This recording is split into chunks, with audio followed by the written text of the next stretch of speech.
Watch this. Who are these other people on here? A lot of YouTubers try to make music, and for Hold on. DDG got the coldest clickbaits. Oh my god.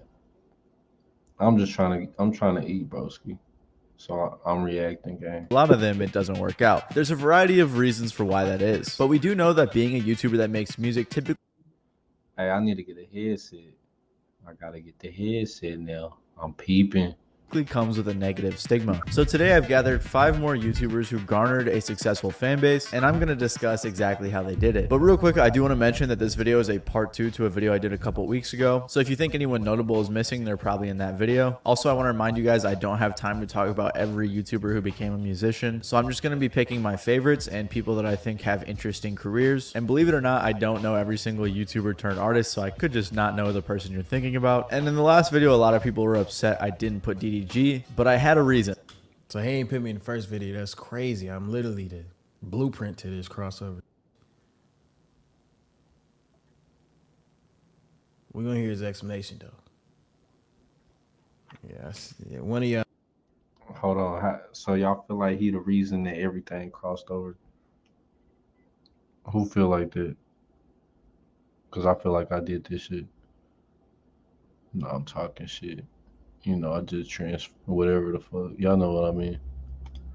In them comments, Interesting careers. And believe it or not, I don't know every single YouTuber turned artist, so I could just not know the person you're thinking about. And in the last Yeah. Niggas know. Why y'all be acting like y'all don't know? video, a lot of people were upset I didn't put DDG. Hold on, time out. Because bro, mic right there, his mic cold as hell. If I showed y'all my mic, come on. Okay. Hey, you the blueprint, gang. You feel me? Give me a shout out. You feel me? You know, DDG react to a react of a react. Should I do that? 4 reactions in one time? But I had a reason. Other than Joji, DDG is actually the first YouTuber turned successful musician that comes to mind for me. So obviously I'm not going to neglect him, but I figured if people like the first video, I'd want to save him for this one. So I had a big name for the video and the thumbnail. So that's Okay. I was about to say the same shit. Smart. Okay, cool. Yeah, I'll let you cook. My bad. Hey. Okay. That's why he wasn't in the first one, and with that being said, let's start off with DDG. So DDG began making videos while he was in high school back in 2014. His first ever channel was a gaming channel, but that didn't last long. Oh! Hey, white boy code himself, the editing. How do I do that? Oh my god. I'ma just be a reactor of a reactor because there's gonna be a bunch of this. Y'all gonna do it for me. How you know about the sneak mode? Sneak.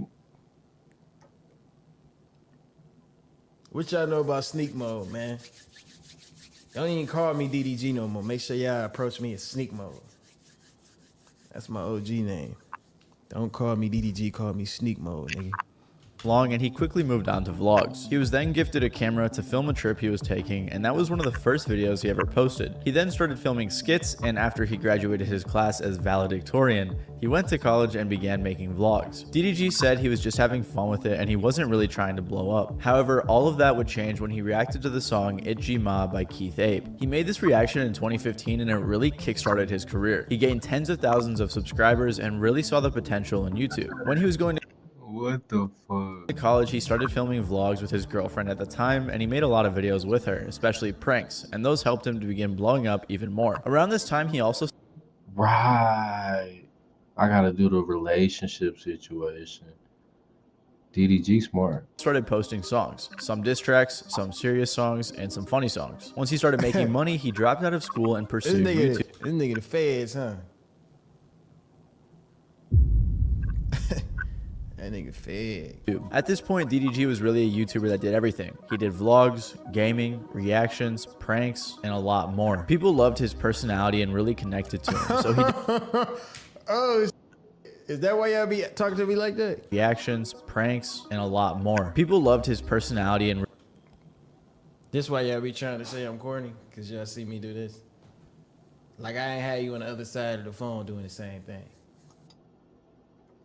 I was never doing the same thing, gang.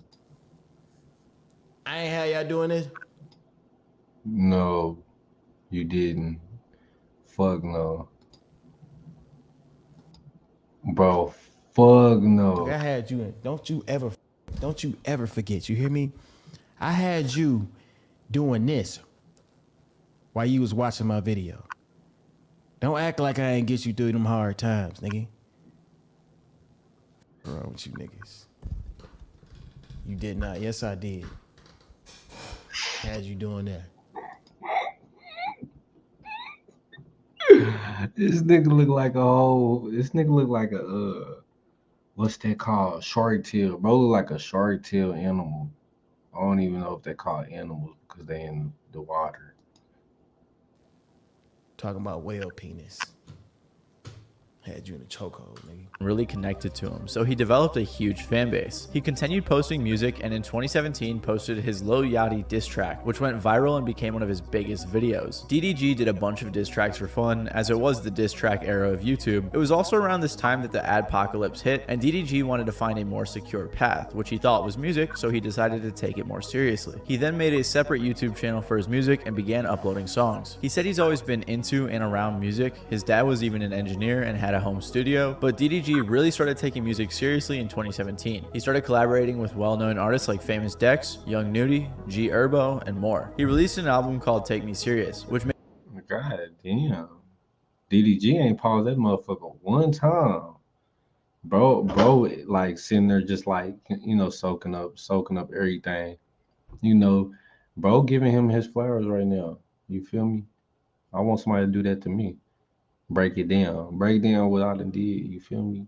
made it pretty obvious that he was serious about becoming a legitimate rapper. He started posting his music on WorldStar to help establish himself as a real artist. He continued posting music, dropped an album called Valedictorian, and then in 2020 he released his hit song called Moonwalking in Calabasas. But something was holding him back as a rapper, or at least that's what he thought. DDG has always been very open about how he thinks that being a YouTuber can mess up his image as a rapper, and it seemed like he was very disheartened about it. So when they see me going for music seriously, they like, he just a little goofball. He just, whatever.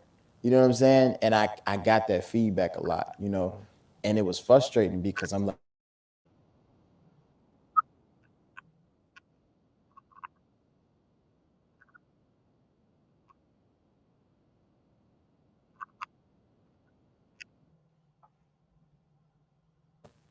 You was fat.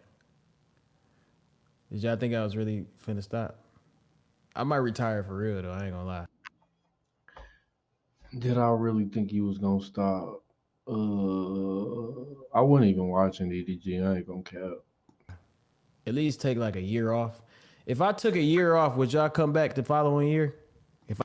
I'm not sure I will. I gave y'all a set date and said, you know what? I'm about to quit today and I'm gonna come back at this same exact day the following year. Would y'all come back? Or do y'all think I'd be done after that? I think I done fell off. I think if I stopped posting for a whole year, would I fall off?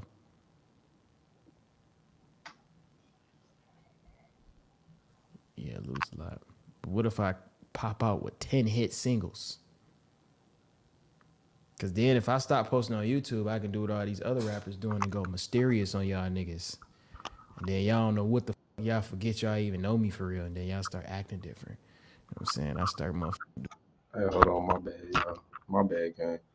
I'm trying to get the motherfucking shit like he got it. He got his shit looking all good and shit. Motherfucking camera set up perfect and shit. I gotta have more of my body in this bitch. Doing different. Make me feel a little more Reinvent myself. You know what I'm saying? with the people. For this was to solidify his image as a real artist, because like I've said before, being a YouTuber can cause issues when you want to have a cool, mysterious artist image, and that's exactly what he wanted. And I've been doing it for 6 years. I just showed my life. Like I want some type of mystery to my life. That same year, DDG even became a XXL freshman, which really helped him solidify himself as a rapper. But his break from YouTube would be short-lived, as DDG would eventually return in the following months. He actually explained that he changed his mind and wanted to make it cool to be a YouTube rapper. I'm gonna make make it cool to be a YouTube rapper. I do this rap shit for fun. I ain't even had to do that. So unlike most YouTuber musicians, DDG was actually super open about how he felt about being a YouTuber and a rapper, but what he did different is he decided to make it cool and feed his fans in multiple ways, and it really worked out for him. Since then, DDG has released much more music with artists like Lil Yachty, Polo G, Gunna, and many more. He's released 2 Just so y'all know, it ain't none of the stuff I be wearing be stylish. Be my chain, okay? DDG has released much more music with artists like Lil Yachty, Polo G, Gunna, and many more. He's released 2 more albums with plenty of huge songs on them. He has 2 gold songs and he has 1 platinum song. So because of his strong fan base and the evolution of his sound, DDG has solidified himself as one of the most successful artists to come from YouTube. If you want to see a much more in-depth video about DDG's career, I highly recommend this one. It's really good and I'll put the link in the description, so make sure to check it out after this video, of course. Another YouTuber turned successful rapper is Scarlord, although he has quite the different style. Scarlord started uploading videos in 2012 for fun while he was in college under the alias Mazzy Maz, and it eventually began to take off. He posted a bunch of different types of videos, and his main style was storytime videos. He was a goofy, high-energy kid, and because of that, fans were attracted to his personality, and by August of 2013, he already had 350,000 subscribers. He would collaborate with other popular YouTubers like Sam Pepper and Casper Lee. Hey, it's Maz, guy with the white chin, and today I'm joined with Casper Lee. I love this guy so much. He did a bunch of other types of videos like skits, challenges, and stuff like that. Pretty much what everyone else was doing on YouTube at the time. Maz also had a vlog channel that was pretty successful as well. But while he was doing YouTube, he was actually very interested in music. He started a new metal band called Myth City in 2014 while he was still doing YouTube, and he was the lead vocalist. The band wasn't crazy successful, but they were able to do 2 tours throughout the UK, and this was the first time you could hear his signature yelling vocals. And in my opinion, the band was actually pretty good, and it's a shame they stopped putting out music. Myth City had some mixed reactions from Mazzy Maz fans, with many being surprised to hear their always smiling YouTubers screaming on tracks. But what a lot of people don't know is that he started making music in 2014, even before his band, and it was very different from his style today. His first album was called Internet Kid, and it was a much more laid-back style of rap, but he wouldn't start releasing music under the alias Scarlord until 2016. However, he continued on with YouTube and grew his channel to over 700,000 subscribers by late 2015. He then started releasing music as Scarlord in 2016, but it wasn't the yelling style he does today. It was more of a regular rap type of sound. But mid-2017 is when he really started evolving into the trap metal type of sound that he does today. He did a little here and there beforehand, but when he released his album called Chaos Theory, he really found his sound. The song Heart Attack off that album blew up, and to this day is one of his biggest songs. His next album, Lord's Season, also featured another one of his biggest songs, 6 Feet, so it was clear that Scarlord really found his groove. He continued releasing music and created a very strong fan base. It was also in the beginning of 2017 when he removed all of his videos and fully committed to Scarlord, a move that we've seen many other YouTubers turned musicians do. He said in an interview with Noisy that Scarlord is the most brutally honest version of myself. I used to make YouTube videos and that was soul destroying. So it seemed like that happy-go-lucky personality he was putting on in his videos wasn't who he really was. But in the end, it all worked out. And although you can find a bunch of his videos on archive channels, Mazzy Maz was destroyed so Scarlord could be created. Committing to Scarlord was the right choice because he had a boost from some of his YouTube fans, and when he blew up with Heart Attack, he had the talent to back it up. A lot of the time when YouTubers turn musicians succeed, it's because they have legitimately good music, and I think Scarlord is a great example of that. Since 2017, he has dropped a ton of albums, and despite having some label issues, he is fully independent and he's still a very successful artist. Just recently, Scarlord has released some songs with Corpse, another successful YouTuber turned artist. Corpse Husband, or just Corpse, is another YouTuber that has branched out into a very successful music career. Corpse Husband began making YouTube videos in 2015, and he would narrate horror stories on his channel. One thing that Just low-key cool. Like, I thought I was the only one. It's kind of dope. helped him stand out is the fact that he was faceless, so viewers could imagine what he looked like, making the story more interesting. On top of that, he had a very deep voice, which was perfect for the genre of videos he was making. He also started making music in 2016, but he kept it under wraps, and he never released any of his own music until later on. As he was working on his music in his spare time, he was grinding out YouTube from 2015 to 2019, and he worked his way up to a little over 1 million subscribers. There wasn't any explosive growth that I can see, but he started off strong with one of his earliest videos, horror horrifying deep web stories, becoming one of his biggest videos to date. Regardless, it seemed like a pretty slow and steady growth up until 2020. Corpse had garnered himself a solid fan base within the creepy video community. He had some pretty major issues with his health along the way that he still deals with to this day, and it caused some problems for his channel, but ultimately Corpse pushed forward. In March of 2020, after working on music for years, Corpse released 3 songs. They were well received by fans, and because of the genre it was in, he even garnered some fans outside of his YouTube. By September, he even had 42,000 monthly listeners on Spotify. But that month, something would change his life forever, and that something was Among Us. Corpse was featured in a video of PewDiePie's where they were playing Among Us together along with a bunch of different popular creators. Viewers were obsessed with his deep voice and his personality, leading all of these people who hadn't heard of him to check him out. Later that month, he started posting his own Among Us videos, and he was playing with a bunch of other popular creators like Sykkuno, Valkyrae, PewDiePie, and more. As Corpse was blowing up in September, he decided to release the song E-Girls Are Ruining My Life featuring Savage Gasp, and the song absolutely blew up. It was well produced and it had a solid feature. Savage Gasp is another well-established artist in a similar sort of scene that Corpse was trying to get into, so it was the perfect collaboration. Not to mention the song also went viral on TikTok, and eventually it even went platinum. Corpse was experiencing insane growth, both due to his Among Us gameplay with tons of other popular creators and his viral song. On top of his virality, since he was a faceless YouTuber with a sexy ass voice, people were very interested in what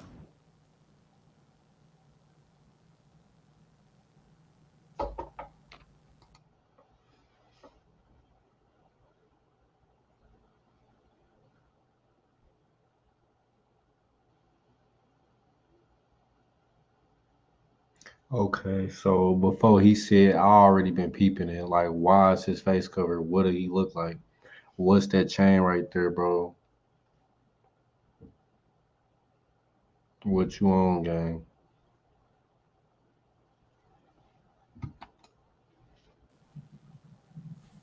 What did he just say? What the fuck did this nigga just say? top of his virality, since he was a faceless YouTuber with a sexy ass voice, people were very interested in what he looked like. He went viral for posting pictures of his hands and even a strand of his hair. As crazy as it sounds, a lot of fans developed a strange obsession with him, which did end up helping strengthen his fan base. He continued posting his gaming videos sporadically over the course of a year, and then he stopped. At that same time, he was also releasing music, with 3 huge songs in 2021. He even collaborated with MGK, who, regardless of what you think of him, is an industry giant. He also worked with Night Lavelle and had a huge song with him, and I personally love Night Lavelle. I think he's super underrated, so it's pretty cool to see. He hasn't uploaded since November of 2021, and I'm guessing that's because he's focusing on his music. He also is still probably struggling with his illness, which could be part of the reason he's not releasing music so often. But regardless, because of how much extreme growth Corpse experienced as he started releasing his music, he was able to turn that around into a great music career. It also helps a lot that he's created such a die-hard fan base, and even though he hasn't had a huge hit in a while, he still has about 3.7 million monthly listeners on Spotify. Another YouTuber who utilized YouTube in a fascinating way to create a die-hard fan base was Poppy. Poppy is a YouTuber who I don't see too many people talk about anymore, but she went viral in 2015 for her very weird YouTube videos, and she used that virality to fuel her music career. Poppy started making music and YouTube videos at about the same time, which I believe was in 2011. She created 2 channels, Mariah Poppy and That Poppy TV, and she had also done a live performance. On That Poppy TV, she would just post covers, original songs, and vlogs. On Mariah Poppy, she did much more. What's this dude's name, man? What's his YouTube, bro? How do he know all this? That's why bro says he the feds, bro. Like, who are you, bro? Like, are you the... Yeah, bro. Yes. Yeah. Who are you? Personal content like vlogs and other random things, but she had attended multiple creator events and can even be seen hanging out with Sam Pepper and Mazzy Maz, aka Scarlord. She also performed at Playlist Live in 2013 and other YouTube related events like VidCon. This is her first performance ever. Have any of y'all ever been to VidCon? VidCon or Playlist? I used to go to them bitches every year. So let's give her some love. Give it up for Poppy. Around this time, Poppy also had about 25,000 subscribers on YouTube and was seemingly pretty involved in the community. In 2015, Poppy signed to Island Records and released her debut EP and single the following year. Her time at this record label wasn't good, and she said she was in a bad deal. They wanted her to be a cookie-cutter artist, which she obviously didn't want. Meanwhile, in late 2014, Poppy's channel was wiped and she started over with a new character. She started making these really weird skits. I don't really know what you would call them. I believe that everything's okay.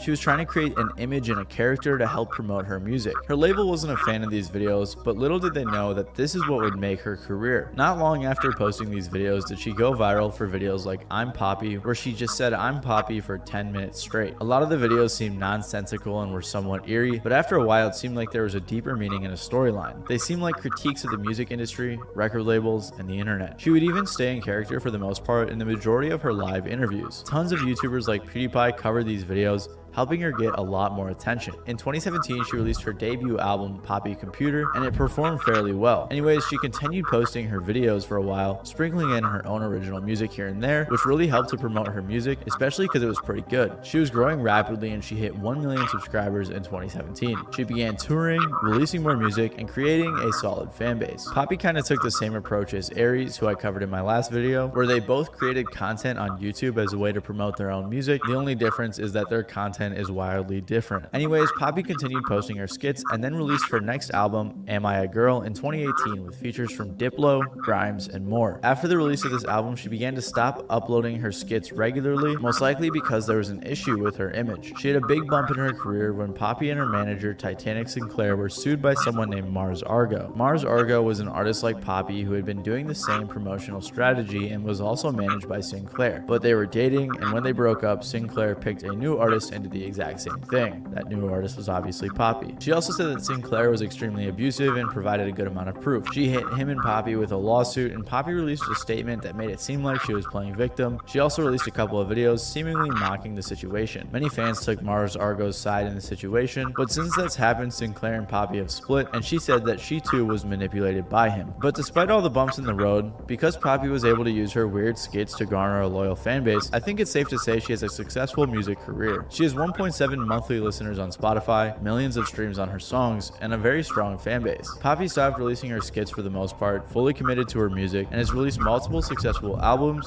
EPs, and songs since her YouTube days. Personally, I think her music is pretty good, and the way that she utilized YouTube to promote her music is very unique and interesting compared to anyone else I've covered, so I think it's fair she deserves a spot in this list. Another person who's utilized YouTube in a unique way to make and promote music is Soft Willie. Soft Willie is an interesting case because him and his YouTuber friends have made some songs, albums, and EPs on Discord that are actually really good, and they collaborate with real artists in the same genre. Fans love these songs and the fans of the genre do as well, but I wouldn't say they're all super successful, at least compared to most of the artists on this list. However, what they do is super creative and I could see some of them blowing up. Also, I even had some of their songs in my playlist and I didn't even know that they made YouTube videos. I just thought that they were like regular songs, so I think that's a good sign. Let me explain. Soft Willie began posting YouTube videos in 2015, but he found his groove in 2018 by making Discord meme videos. If you don't know what Discord meme videos are, here's an example. This is my last mango pod. Please. No. What the hell is going on here? He continued doing this for a while and hit 100,000 subscribers in May of 2019. He then branched out from that content and started doing different types of videos on Discord like Discord Jeopardy or Discord talent shows. But what really set him off and helped him explode in popularity were his videos like Guess That Song on Discord or 30 Minutes to Write a Song in Discord. Him and his friends would get together over Discord and do music-related challenges, which fans seemed to love. Throughout his YouTube career, he had also released 2 meme songs, which isn't too crazy or unexpected from a meme channel, and 1 serious song that's now deleted. Anyways, he continued posting his Discord-related content and hadn't released too many music-related videos in a while. But then, on August 20th of 2021, he released a video called Me and the Boys Made the Best Album on Discord. I challenge professional rappers to make music with my friends. 4 groups, 4 songs, 1 hour. He had done a similar thing before, but it was just 1 song, and it wasn't nearly as popular as the album they would make. Basically, Okay, so bro, yeah, he talking a lot, but the point of this video is DDG quitting YouTube. It's crazy, and that's the clickbait. You feel me? Pretty good video. Scar Lord, he's very I've heard about Scar Lord before this video, so that's a person that I didn't know he had another image. People be having different images and they blow up in different images, and that's, you know, that's talent. Shout out to these people. No matter how they do it and what they do, and they get in.